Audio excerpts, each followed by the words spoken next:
Oke, Assalamualaikum warahmatullahi wabarakatuh. Kembali lagi bersama saya Muhammad Hussein Ramadan. Pada kesempatan kali ini kita akan membahas mengenai framework lagi ya, yaitu latihan pada materi security atau materi terakhir. Di mana latihannya ini yaitu pastikan aplikasi yang Anda buat telah menerapkan konsep-konsep keamanan. Jadi di sini saya akan mencoba menjelaskan ya eh, bahwa aplikasi yang kita buat selama ini yaitu ini ya, toko atau mart itu sudah menerapkan konsep-konsep keamanan yang sudah ada di. Oke, sekarang kita akan coba buka di sini ya. Ini bagian front end-nya, toko baru Lutfi namanya ya. Oke, di sini yang pertama itu konsep keamanan tentunya authentication ya.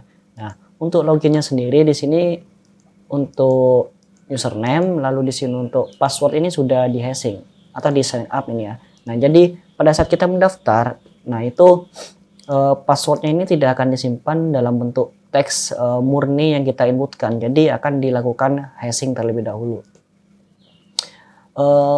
Untuk membuktikannya ini kita bisa lihat di sini ya, kita ke My Mart, lalu kita ke user, lalu kita lihat di sini ya bahwa passwordnya ini hasil hashingannya itu sudah berbeda ya. Di sini sudah tidak seperti apa yang kita inputkan di awal. Jadi di sini sudah diubah. Lalu di sini kita cek untuk loginnya sendiri itu nanti.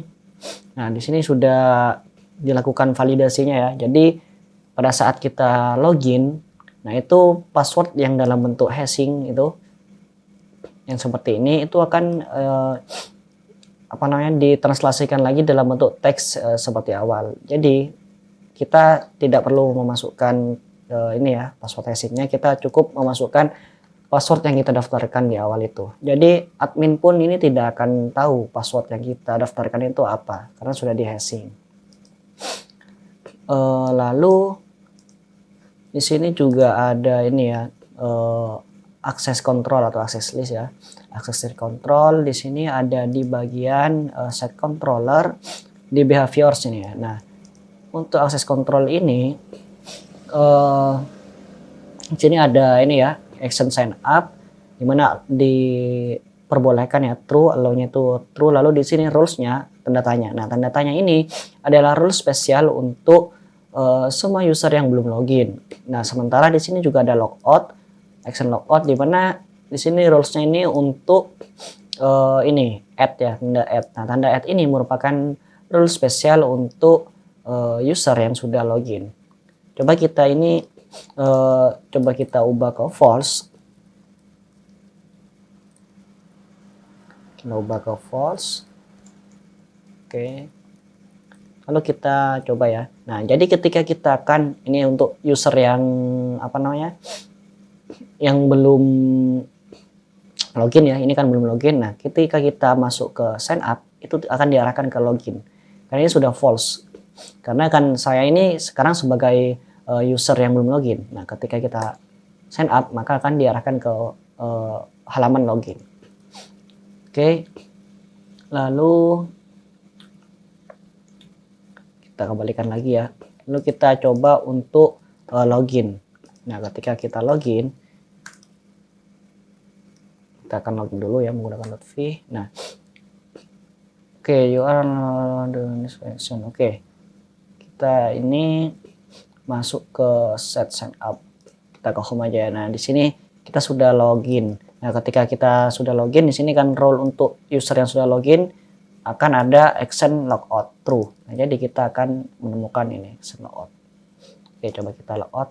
Nah, maka kita akan ke logout ke luar lagi, ke halaman luar. Itu untuk akses kontrol ya. Selanjutnya di sini juga ada sebentar ya, saya cek lagi jam controller. Nah, di sini juga ada ini ya, validasi.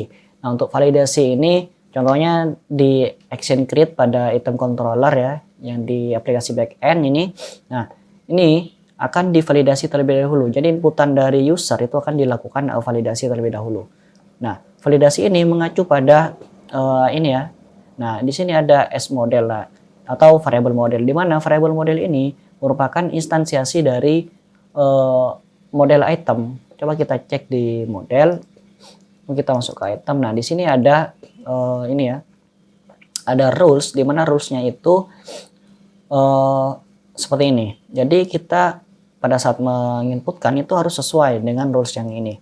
Contohnya ini pada gambar ya, pada gambar ini harus JPEG atau PNG. Jadi ketika tidak atau bukan JPEG atau PNG itu akan membalikan nilai false ya nantinya. Kurang lebih seperti itu ya untuk validasi. Lalu ini di apa namanya, di bagian list item ya juga ya. Nah di bagian depan ini ada, ini kan menggunakan list item. Nah itu dilakukan sebuah cara untuk menghindari dari cross-site scripting. Artinya apa? Artinya kode yang dari database itu akan ditampilkan dalam bentuk teks atau plain text. Jadi kita menggunakan ini ya, menggunakan dependensi ini, kita menggunakan HTML atau HTML, lalu di sini kita menggunakan fungsi encode, di mana encode ini akan mengubah data yang kita tampilkan menjadi plain text. Sebaliknya, jika kita ingin menampilkan data ini ya, ada di bagian security, kita lihat di sini, bukan, ada di ini ya, ada di materi sebelumnya ternyata ya. Nah, sebaliknya kita bisa menggunakan HTML purify ya untuk menampilkan data seperti ini. Kita cek ya, ada di application structure, lalu kita, nah begini ya untuk menampilkan data HTML. Kita menggunakan HTML purifier. Kurang lebih seperti itu. Jadi sebenarnya kita selama perjalanan mempelajari framework ini sudah secara tidak langsung atau secara tidak sadar kita sudah menerapkan konsep security dari Y tersebut, dari aplikasi kita ini sudah menerapkan. Lalu di sini juga ada ini ya, ada validasi di sini ya. Jika user yang jika user pada aplikasi kita itu belum login, maka itu akan menampilkan ini ya, please login to buy this item, seperti ini ya, dilakukan di sini. Tapi ketika user itu sudah login, maka ini akan menampilkan ini ya, tombol buy dengan warna hijau atau BTN sukses ya. Coba kita lakukan login, kita Lutfi 1 2 3 4 5 6. Oke, di sini. Nah, ketika kita sudah login, maka di sini sudah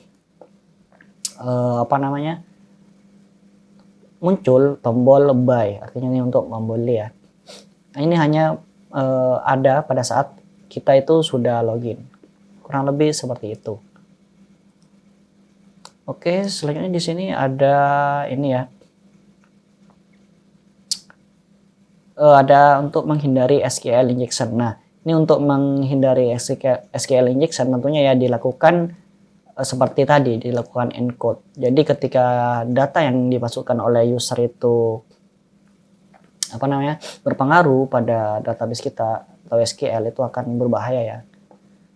Jadi kurang lebih untuk aplikasi yang kita buat ini sudah menerapkan konsep-konsep keamanan yang ada. Yang paling utama tentunya kita harus selalu tidak mempercayai apa yang diinputkan oleh user. Jadi setiap ada inputan itu kita harus melakukan validasi. Di mana kita melakukan validasi? Itu di model. Nah, di model itu nanti ada fungsi yang bernama rules. Nah, di rules ini ya yang didefinisikan apa saja validasi yang ada. Contohnya di sini kan ada name, price sama kategori ID, di mana itu required atau dibutuhkan atau harus diisi. Lalu di sini ada price sama kategori ID bertipe integer, name ini bertipe string, maksimal 255. Lalu di sini ada kategori ID.